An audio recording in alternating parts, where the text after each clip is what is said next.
whizzing? I think she said whizzing. I don't want to lose my hat!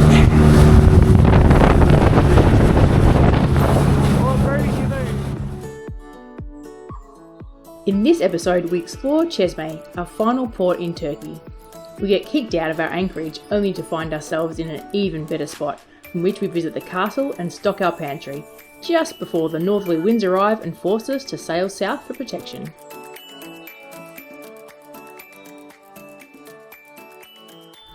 It's a very interesting anchorage in comparison to what we normally find. There's an amazing looking castle here in Cesme, a huge ferry alongside at the moment.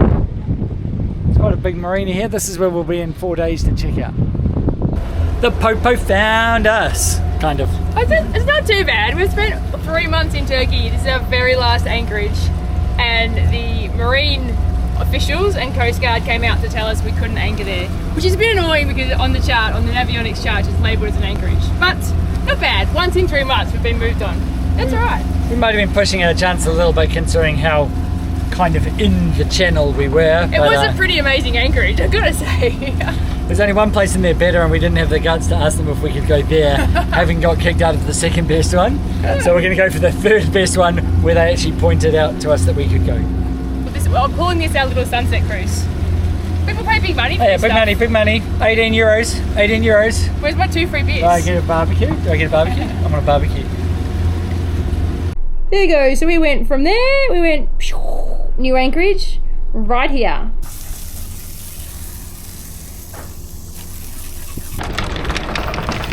We found a new anchorage. Hopefully we won't get kicked out of this one. This is another one that was on the chart as an anchorage, so fingers crossed this one's okay. And also this is the direction the Coast Guard pointed, so I think we're okay here. 6 meters of water, we've got plenty of chain out and plenty of room to swing, so it feels nice and safe for the evening. And it was a grand total of about 10 minutes drive from one side of the harbour to the other, so all good. All good. I can't wait to explore tomorrow. I've already sussed out the castle and a couple of other buildings that I want to go and see. The town is just really cool. I said to Al, I describe it as the sort of Naphtali of Turkey. And it was all of 0.7 miles. Now Al's not feeling 100%, so I offered to cook dinner. He's a bit broken today. Peaky at the moment. He's a broken pirate, and he hasn't been sick the whole time I've been away, so I'm not sure if he's getting something. I hope not. The patient is fed. He's had a chicken burger with salad, and now some fruit and yogurt, and a little bit of honey to make him feel better. Not sure it's working.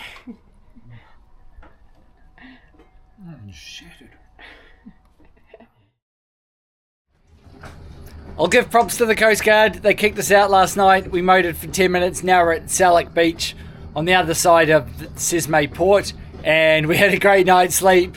We're really confident in this anchorage as long as it doesn't blow strong northerly. So yep, thanks Coast Guard. Much better than the other spot. We are now going to grab the dinghy, and obviously we've got a big motor into Cesme port. I'm sure we'll be able to find somewhere to leave it, and we're going to go for an explore. Dinghy started on the 5th pull. We're having some trouble with our dinghy, and the 5th is better than it was. Who knows? Could just be me. Maybe I'm just weak.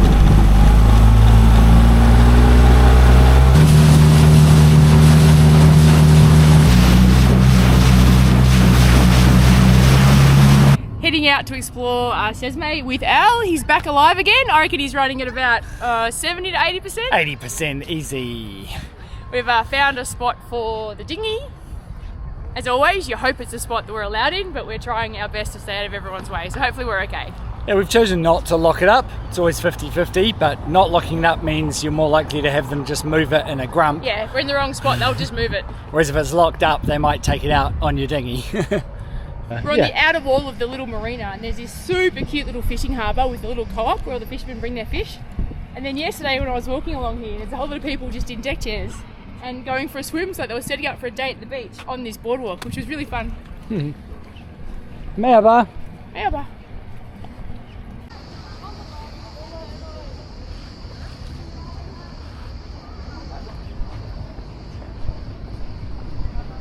And the other one, Slender Sand, and what was the other one? Oh, Flag.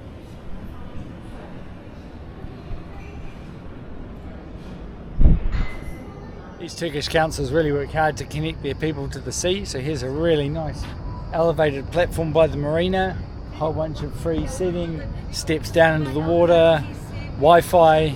Yeah, they're really cool. Just wandering the waterfront next to the marina.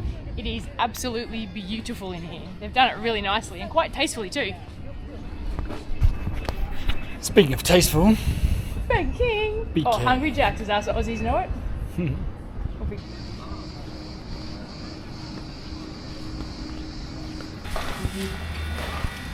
It wouldn't be a day out wandering a town without finding the first bakery and going in. If it looks amazing, you have to buy something. Yum! I've got a bomba and a boils.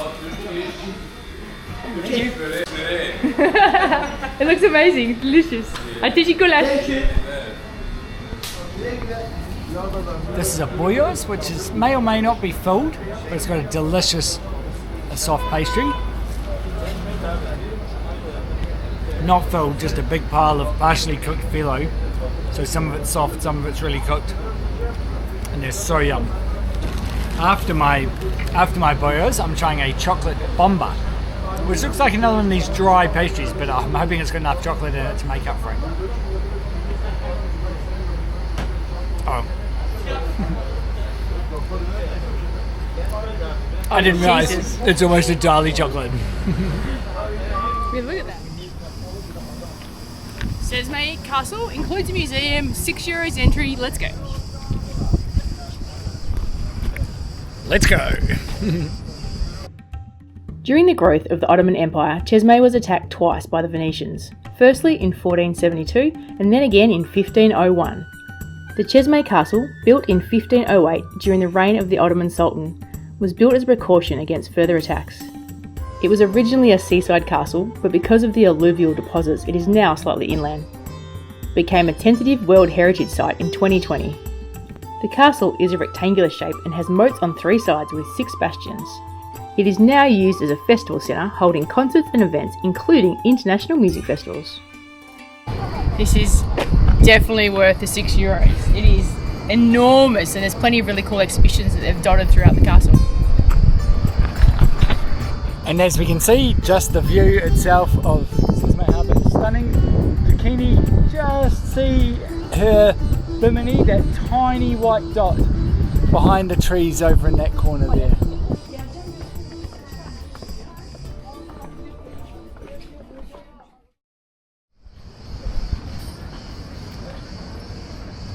This town just has a generally really nice feel. Not sure how to describe it, except it's got a good vibe. Except for that noise.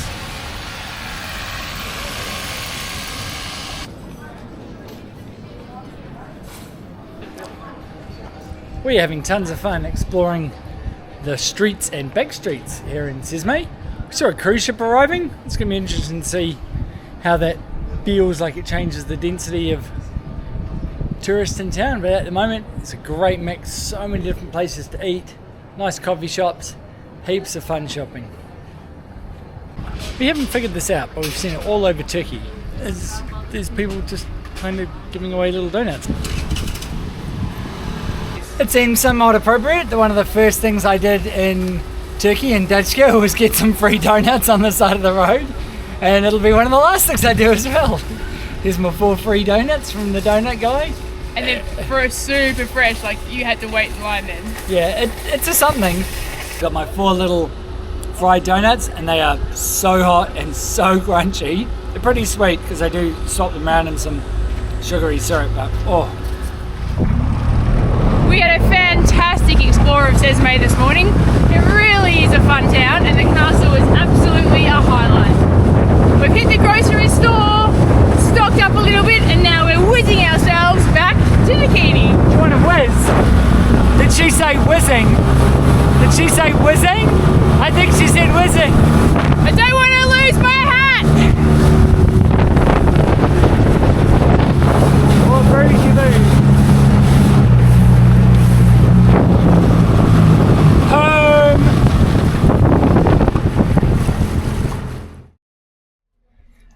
It's been a hot day and I need to swim. More importantly though, our log, so the little spinny doofer that says how fast we're going through the water. It's been a bit temperamental on starts. It only really starts reading when you're above 3 knots, and then it's fine. So hopefully I can go down and give that a little bit of a clean at the same time. Make sure that it starts spinning a little bit earlier when we get underway. Oh, I do miss the south coast. About 3 weeks ago it was so warm. Now it's not. I'm too afraid to use my watch to see how many degrees it's dropped. We were in 31. Still way warmer than New Zealand. A little bit warmer.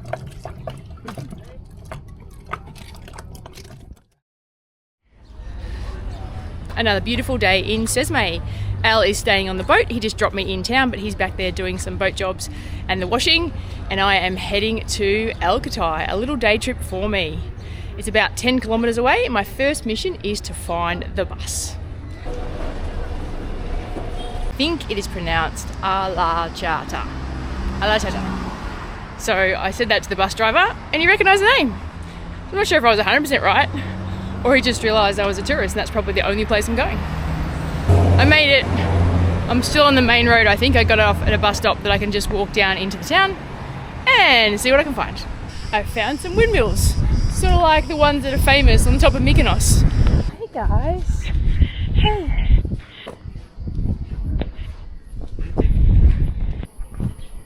There's 4 of them up here, and you get a nice view of the surrounding area.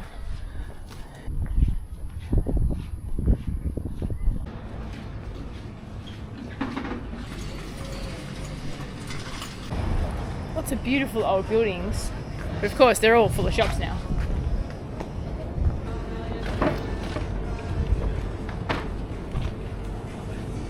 This place reminds me a little bit of the old town in Dachgar, so some really nice, well restored and maintained older buildings with lots of restaurants and shops through them. It's really quite pretty and peaceful.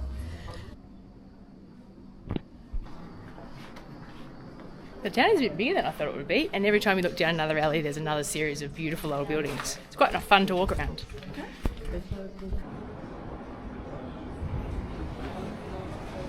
Al would really like this shop.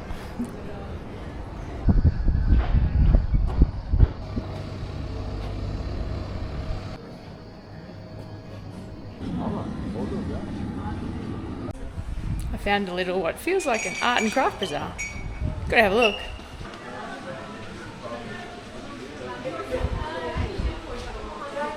Bought a couple of little bowls from the craft market. They're really quite cute.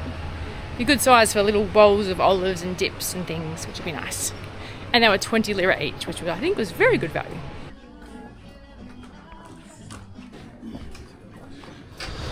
The bus back only takes about 20 minutes, and I've taken the opportunity to get some stores. There are a whole bunch of things that are cheaper here in Turkey than in other places we're heading off to. So just trying to stock the cupboard with anything that is non-perishable.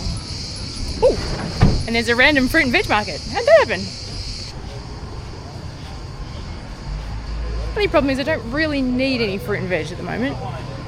I keep buying too much at markets, so we always have the challenge to try and use it all before it goes off.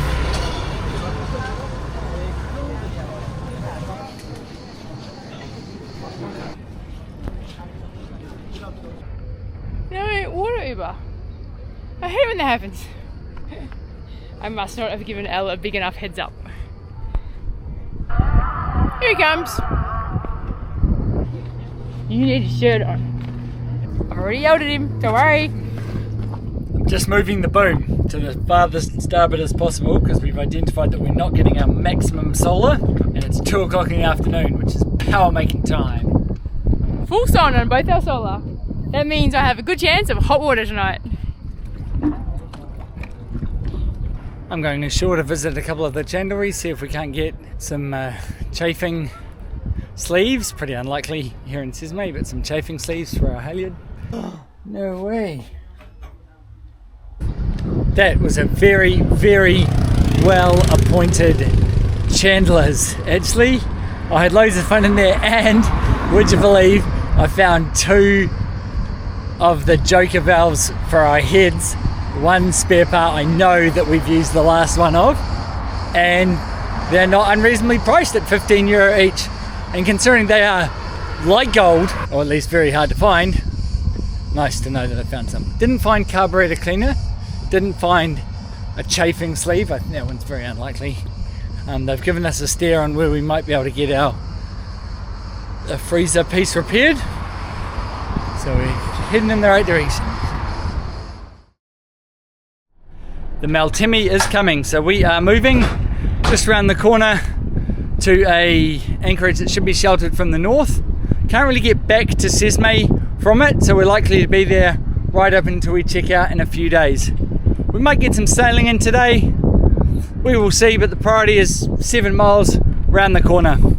12 knots of true wind, and Kel is getting us 4 knots of log speed with just the Genoa, which I think is awesome. Also, the log kicked in straight away, which means that cleaning I did a few days ago may have helped. A few other jobs to do today when we get to anchor. We are biding our time until we can sadly leave Turkey. I have loved Turkey, absolutely love Turkey, but I'm ready for some of those Greek pastries. Oh, bogata, eros. The first thing I'm buying is a Greek bogata. Oh, bogata, yum. The best thing in the world. Spanakopita, I like those as well. They're good, but not as good as bogata. That's like, most desserts are better than savouries in my opinion, but I am a sweet tooth, so. It's like a Victorian vanilla slice on steroids. There you go. Today's the day, everybody. This is becoming a bit of a running gag on our channel. The fact that I cannot catch a fish. A quick 1.5 hour trip around the corner to find that nice protected anchorage. It's not an anchorage labelled on the chart, we've just looked at the geography of it and we think it'll work well, but who knows? Who knows? Sailing's all a bit of an adventure. You never quite know what's going to happen until you get there. So close to Greece. That's Greece. That's Turkey. Greece, Turkey. We are not yet allowed to go into Greece. We still have a few more days on our Turkey visas, so we're going to use all 90 days of our Turkey visas before we check out. And then we have to go into Greece, check in on the 27th. The Schengen shuffle, as people call it, because you have 90 days in 180 in both Turkey and Greece. So you got to make sure you get exactly the right day. Otherwise, a few months in Greece and you start overstaying, so don't want to do that. You want to make sure you have it exact. So we've calculated it about 75,000 times to make sure we're right. And then just hope the weather's good. If not, you take shelter somewhere. Definitely nice when you're heading into a very poorly charted anchorage and you come around the corner and you see just enough other cruising yachts there to make you feel comfortable you're doing the right thing. It means we have the right idea, and we're never quite sure.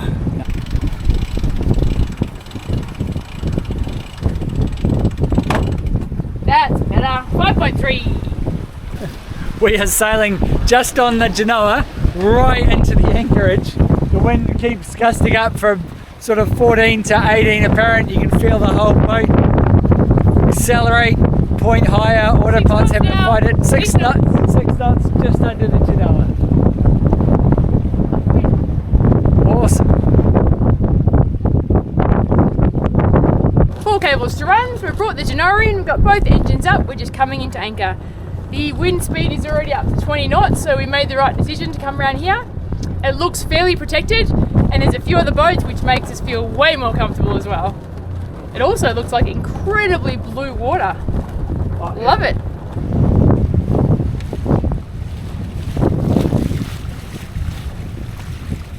Anchor looks like it's holding, we're just putting the briding on and testing it. You're going to be out at 47. Huh? You're going to push slow, you're going to be out at 47. You want me to feed it out from this side? Or you got it? Okay.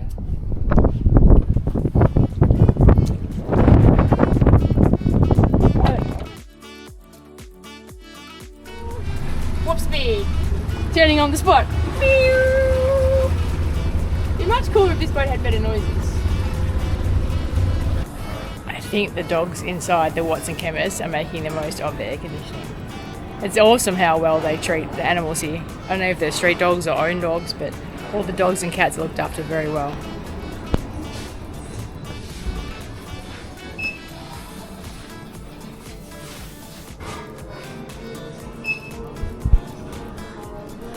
They look pretty comfy, and it is hot outside. It's hot and sticky today, so they're probably quite enjoying the air conditioning.